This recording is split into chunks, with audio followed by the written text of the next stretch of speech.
Once upon a time, in a distant kingdom, there was a wise and just king. He had a minister who was known for his profound wisdom. This minister had a unique perspective on life. He firmly believed that whatever happened, happened for a good reason. One day, as the king was cleaning his weapons, his minister sat beside him. Suddenly, the king accidentally dropped his sword, and it landed on his foot, severing one of his fingers. Surprisingly, the minister calmly uttered his usual words, "Whatever happens, happens for good." Upon hearing this, the king became furious. He couldn't understand how losing his precious finger could be considered a good thing. He reprimanded the minister, questioning his wisdom and the supposed good in such a misfortune. The king's anger grew, and he ordered his minister to be thrown into prison for his seemingly blasphemous words. Remarkably, the minister did not despair or express sorrow over his imprisonment. As he was led away to the jail, he once again reiterated his belief, "Whatever happens, happens for good."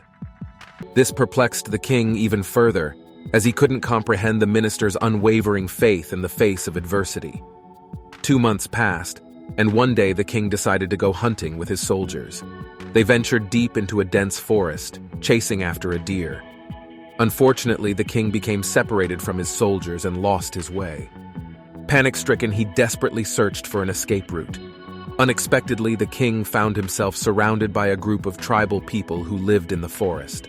They had never heard of the king or his kingdom. Unbeknownst to the king, these tribesmen were in search of a human sacrifice to appease their deity. Despite the king's pleas for mercy, the tribesmen couldn't understand his language and proceeded to celebrate, preparing him for the sacrifice. Just as they were about to kill the king, the tribe's leader noticed the missing finger on the king's foot. Recognizing this as a sign of imperfection, he ordered the drums to stop and declared that an incomplete person couldn't be sacrificed. The king was spared and joyously returned to his palace, realizing the truth in the minister's words. He understood that if his finger hadn't been severed, he would have been killed by the tribe. The king finally acknowledged that whatever had happened to him earlier, including the minister's imprisonment, had ultimately saved his life. Filled with gratitude and enlightenment, the king ordered his soldiers to release the minister from jail and reinstated him as his trusted advisor. Curious about the minister's own suffering during his time in prison, the king asked him about it. The minister, with a gentle smile, explained that if he hadn't been imprisoned, he would have been by the king's side during the hunting trip, and being complete in body, he would have been the chosen sacrifice for the tribe. His imprisonment had inadvertently spared both his and the king's lives. With this realization, the king fully embraced the minister's philosophy. He understood that events in life cannot always be judged by one's limited intelligence, and that the world operates on the principles of karma. Every action has consequences, and sometimes what may appear to be a setback or misfortune could lead to something better in the grand scheme of things. The king reflected on his own experiences and urged others to do the same.